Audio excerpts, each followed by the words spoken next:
Introducing the Paddy Power World Darts Championship.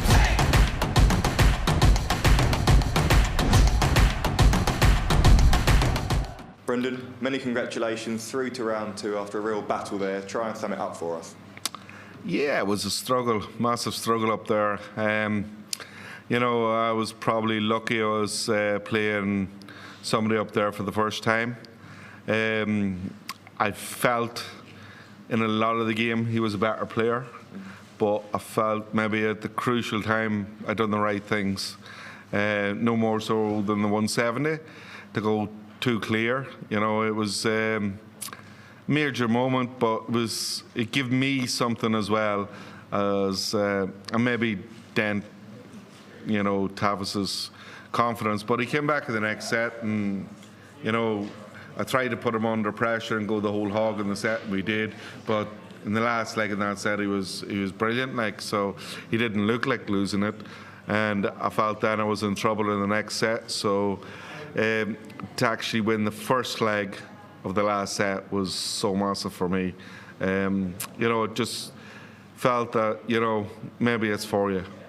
And we saw a lot of emotion up there from you today. Is that evidence of just how much this game meant to you after what's been a difficult year? Yeah, it's been a difficult year, so you know, I could turn this year into a superb year, even though it hasn't been. You know, performance-wise, it's been brutal. For me personally, I feel it's brutal. You know, I expect more of myself. I know why certain things happened, you know, because thinking too much, doing different things at different parts of the year. And for me, I probably, you know, savaged my own confidence. I've cut into it and ruined my own confidence. So every game I'm going to win now will be a confidence builder, and every game I'm going to win, and that's the key part. And up against Ryan Searle in round 2, a great matchup on paper. What are you expecting from that battle? Ryan's going to be so cool, so casual, and just laid back. It's going to be unreal. You know, so for me, I'm going to have to play well, because Ryan doesn't play a bad game now. He is so strong, so solid, an absolute gentleman as well. Like, so makes it harder to actually play against him. But you know, we are friends, and you know, hopefully that fact he takes it slightly easy on me. Thank you. Brendan, congratulations on the victory. Normally, no matter what form you're in, you'll sit there and tell us that things are good, things are positive, they're going in the right direction. I think this is the first time I've heard you like talk like this in recent weeks, that confidence and that almost positivity just isn't there. What's gone on for this complete change of mindset for Brendan Dolan? You can't be positive the way I've played all year. And like, well, I suppose some people could make it positive, but I'm a realist. And like, I've got beat in a final this year, I've got beat in a couple of semi-finals, a few quarter-finals. Some people think that's great. For me, I didn't play well. And that, for me, is... like, I'm too long in the game to try and fool myself. And for me, I need better. You know, there's no question. And the way the game is going, like the way the two looks, Geraint Price is dragging the game so far ahead. Like, I don't accept losing to them. You know, I don't accept it. I need to be better. I played with the greatest player in the world, like, and that was Phil Taylor. The next greatest come along is Michael Van Gerwen. I've actually played with the greatest player before that, which is Eric Bristow. Like, I've been around a long time, and I've seen the greats, you know, and for me, I need to be better. It's not accepted. I can't accept it. I need to be better. Well, you touched on playing with the greats and so on. Can you reinvent yourself again to go again and win titles and compete with the best? Of course I can, because guess what? I haven't done enough in this sport. Like, I'm around a long time and I haven't done enough. No matter what anyone says, like people would love to have done what I've done in this game. Like, I've 10 PDC titles. You know, I was obviously the history maker in that, but it's not good enough for me. I expect more. I want more. No matter what it is, You know, I've been in finals of majors, I've been in the semi-finals of majors. I want to be there and there again, and I am not where I want to be at the minute, but as this tournament goes on, I can improve. One of the highlights of the World Championships is always the famous Brendan Dolan Christmas shirt, and we haven't got one this year. Why are they changing tradition for you? Something that we always see. Well, the Christmas shirt didn't come out the way I liked. So, well, my name wasn't right. So for that reason, it's sitting upstairs and not being worn. Brendan, congratulations on the win. That you're talking there about you expect more from yourself, you need that from yourself. What are you going to do to change that and bring that back out yourself? Because you're someone who, I feel, when you're behind the game, you can never really be counted out. Is that still there, the belief? Oh, it is still there, because I've always been, one, and I've looked through my career. When I have won a PDC title, I've probably got beat for the 3 or 4 weeks before that there in the first round. And then next thing, I just explode and just beat everybody in front of me. And I do know on any given day I'll beat anybody. And that's just a fact of life, but it's about bringing it out. And for me, it's about maybe a little bit more confidence I need to bring that out. I lost my throw this year. I lost how to throw darts, and I still continue to throw because I just can't quit, because I just can't. I like to compete. No matter if I can't throw, I'll still compete. And, I have struggled for so long this year, and possibly just last Monday leading into this here, I felt more like the throw was right. Maybe not getting all the scores I wanted, but the throw was right. Even getting up there today, I had no problem with my action and my throw, just where the darts was going. Maybe it was adrenaline, I was too high. Well, I pulled early in the first set, a lot of darts were low.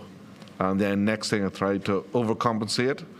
So next thing they were shooting too high, but maybe I'll settle better in the next round and things will go good for me. So are there any plans to change anything going forward to ensure that you're bringing out that throw more often? No, head home tonight and have a 2.5 days practice and come back on Thursday night. I actually had all that already planned, so it was about, my wife instructed me to do it because it was about positive thinking. I didn't want to do it, but my wife, Teresa, no, you'll do it, and she's right. And finally, it's a word on Tavis. It's your 18th time here, his first. Did you say anything to after? Do you have any advice for someone going out in the first round? Well, I just said his 180 hitting was superb. He was brilliant up there, and I said he's got a long career ahead of him. I don't, but he's the future, along with all the other youngsters coming through as well, which is brilliant for our sport, and I just want to see darts, being the highlight of everything, because it is such an engrossing sport, so easy to follow and so quick, which makes it very attractive and easy for people to follow. Thank you. Hi Brendan, well done on the win. We normally see you in most or all of the TV tournaments in a year, but this year we've not seen you on the stage since the UK Open. How tough is that period, and does it add more pressure when you do return to the stage, especially a stage as big as the World Championship? Well, possibly in all my mindset and everything, trying to be positive and go up there. The fact was, I haven't been up there in such a long time, and even probably in the UK Open, I don't know what stage it was on or where it was, but for me, maybe not on the main TV. And for that, I haven't played on the main stage since this time last year, and for me, it possibly told up there, and possibly it is a feeling, and the more you do it, the more comfortable you are. And obviously, I possibly didn't feel that comfortable, even though I tried to convince myself I was. And maybe, and that first leg, I have to say, just dented my confidence so much. It was unreal. To throw that many darts and not win a leg is not good. You said that you've had some brutal performances this year, but you know why that's happened. Why has it happened? What's gone wrong this year for you? Well, for a lot of the early stuff, I engaged my brain, which is not good. For any dart player to think too much is not good. You know, last year I had 6-7 months of an injury, and basically I kind of dragged myself to play in the Worlds and injury-free at that time, and played reasonable. Lost to Michael, which is good, and then I expected so much at the start of the year that I knew I had so much ground to make up to get into the match play, because obviously the qualifier for the match play starts in July, the end of July, and I had probably played brutal until December, and then so in January I just thought, right, I have to hit the ground running. In actual fact, in hindsight, I didn't have to win everything from word go, but I put that pressure on myself to go, because I believe I can win anything. But guess what? When my brain engages, it's not good. Thank you, Brendan. Well done today. Well done, Brendan. Could you be forgiven when you took out that 170 in thinking the job was done then? Because that would have broken Tavis's heart right there. No, because I've actually watched the darts. I'm actually one that watches the darts, and I have seen so many 2-0s so far this year, and they mean nothing. They absolutely mean nothing. Like, people 2-0 up have actually got over the line eventually, but it has been a struggle. Like even last night, Stephen Bunton, like, he was savage, absolute savage in the first set. Like, and I know he dipped a bit, but controlled the game. And next thing, for someone that was just plodding along as Sebastian, he didn't care about what had gone on before. He showed great mental resilience, and he looked probably the better player for a lot of that game until it eventually kicked in the last 2 or 3 legs for Stephen. So nothing is said or done with a 2-0 lead. Like, I've seen loads of games in this World Championship alone, and like normally I would have thought 2-0. So I was prepared. I actually was prepared to lose the next set. I had mentally prepared because he had the darts, so I mentally wanted to win it in the 4th set. But don't get me wrong, I would have took my chance in the 3rd set if it came my way, but it didn't. And that was through the way Tavis played. He played a savage last leg in the 3rd set, and I think I was a wee bit lucky maybe to get the first leg of the last set, and when I got that there, I went, right, just hold me through and see myself out. And was it important to use your experience to get yourself over the line? It was savage, like, because I've been in so many situations. I've been in, I don't know what I don't know about darts. I'm that long at it now, like, so for that reason and that reason alone, it was about me just concentrating in the moment. And maybe that's something I don't normally do or I've never done in the past. And it's basically just go, right, 501, get rid of it as quick as possible. End of story. No matter what the scoreline is, and probably got me through. And a word on Tavis, because he did mention in a recent interview that he's really struggled on tour at times, and he did consider taking a break. Does that surprise you, given the talent that he's shown on stage there? It doesn't, because the PDC Pro Tour is so tough. It is, like, if people talk about people that are on other circuits or amateur circuits, that they are savage throwers, they're playing better than people on the Pro Tour and that there, but they're not getting 110 averages thrown against them. They're not suffering that. Like, they may throw 102 or 3 or 4 average, which is brilliant darts. Like, I'm not knocking that. But the fact is, like, the confidence you get from throwing that against maybe lesser quality is easier done than, like, throwing against someone that's throwing it in your face. And, like, for Tavis to be on tour and to be up against it and to mentally stick with it, I commend him for that, because like, he threw up there, like, his 180s was savage. Like, his inexperience told at crucial times he missed the double, but he's 21. Like, he's got the world ahead of him. Like, he will be a great player. He definitely will. Thanks, Brendan. Cheers. Congratulations, I'm Matt Graven from BBC Sport. All right, Matt. You talked a lot about your career, the greats that you played with. What do you put longevity in the sport of darts down to? And after your answer, if you can just give a quick nod to Paul Lim as well, with his fantastic achievement. Paul is savage. I'm thinking like maybe 5 or 6 years ago, you know what, could I last that long? And now he's got to 71, nearly 72, and going, nah, not a hope in hell, I ain't doing it. So his dedication, his love for the game, like, you know, he obviously has, outside business interests involved in the game, like, and it means a lot to him.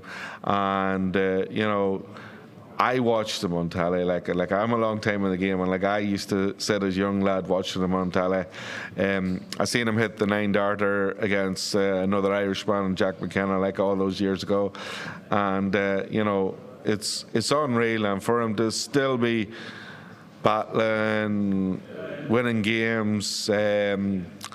He possibly in his heart and soul knows that maybe winning, you know, against the the Luke Littlers and the Luke Humphreys may not be there, but on any given day he can beat them. But to beat one after another may not be there, because as you get older it doesn't last as long. And you know, for myself, I've been in the game a long time, and for me, I'm not near Paul's level, you know, so I have to get better. If my notes are correct, you won your first tournament 40 years ago now. You may not thank me for bringing that up, but that's correct. how much harder does it get as you get older, and what are the elements which get particularly hard as to stay professional? The element of your brain, boredom. You know, it's like sometimes I can walk onto a board and just go 180, 180, 180, and next thing you go, this is boring, and just stop. So don't put the effort in, don't practice, and that is the problem. You think it's easy, and then next thing somebody puts you under pressure, and guess what? It's not easy. So trying to practice pressure situations is probably the hardest part of the game, and for me, probably engaging your brain, as in that, make it interesting, is, you know, is probably the hardest part of the game, because at the end of the day you're just throwing, and like, I'm a professional, and anyone around me that throws darts, or they play in local pubs or clubs, and they're plasterers, they're joiners, they're you know, computer analysts, the work for a living, and for them to spend 2 hours a week with me to practice, it's brilliant for me. But guess what? I need to do far more than that, 2 hours a week. Final question from me. One other person or thing that's been making just as many headlines as the players this week is the Ali Pali Wasp is back again. And I just wondered, from a player's perspective, what do you make of it? Is it a fun bit of tradition? Is it a pest which needs to be got rid of? Do you not even care? What are your thoughts on the Ali Pali Wasp? Well, my thought, was it there today, It's been there, not today. I haven't seen him today, but he's been... Well, I was just wondering, because I felt that anybody that had the Ali Pali Wasp, they were playing well, and everything was going well for them. On my main one is Ross Smith, like, and as soon as he wiped it off, all his luck went. And he was playing so well, and everybody else, like, I think when Sebastian was coming back last night, it was sitting on him, and then next thing he wiped it off or whatever, and in the last set it went back to Steve. So I was hoping it'll land on me, but in another way, I wouldn't like to get stung by it. Afternoon, Brendan. Great to meet you. Right. I just want to ask about the work you've done with the sports psychologist recently. You spoke about that in an interview. You know, you also said at the time you never thought a sports psychologist could help a darts player, because I didn't know too much about darts. But what difference, if any, has it made with yourself? Well, I think more like, you know, I've only had a few sessions. I haven't had a lot, but for me, and it's probably my fault that it hasn't been a lot because I get wrapped up in my own thing, and I just said, no, leave me alone. I want to sort myself out. But in general, it's about sport. It's about how you attack. And for me, I'm thinking, sure, you know nothing about darts and about what a dart player goes through, but didn't realise possibly the mental attitude or the mental approach is probably with all sports people, and that's why a sports psychologist is actually beneficial.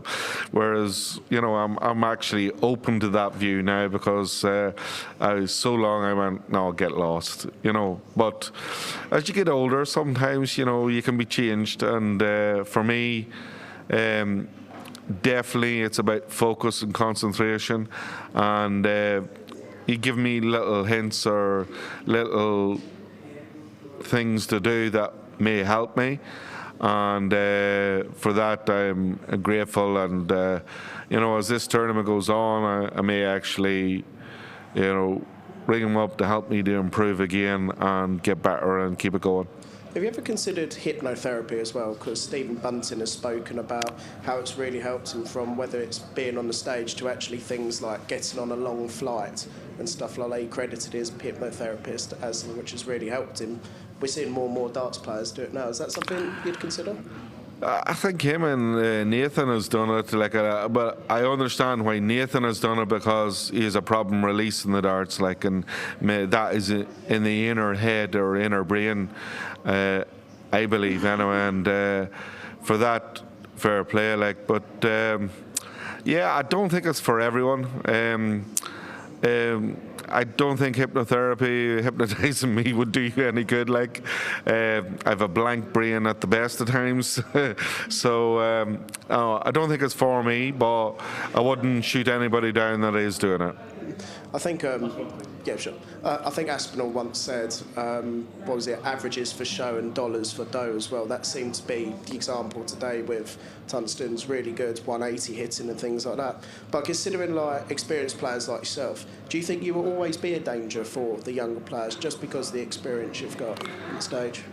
Well, I've thrown far, my sports psychologist told me that I've thrown more darts than anybody else. I've hit more trebles in my career than anybody else just because I'm longer throwing. I've hit everything that anybody could hit in the game, and why am I not doing it all the time? So there's no reason for it. And realistically, I've been under more pressure for different reasons. I've never reached the top of the game. I've struggled fighting for not totally fighting for my tour card, but coming down that ranking and that. So mentally, I've been battling myself way back up and keep myself alive in the game. So it's different pressures. I've probably had more severe pressures than people at the top of the game. And for that reason, I've battled through them, and I've come through them, and I'm still here. And for that reason, I'm probably a better player. I am a better player. I'm a better experience in that respect, and I think it only stand to me in the long run. Introducing the Paddy Power World Darts Championship.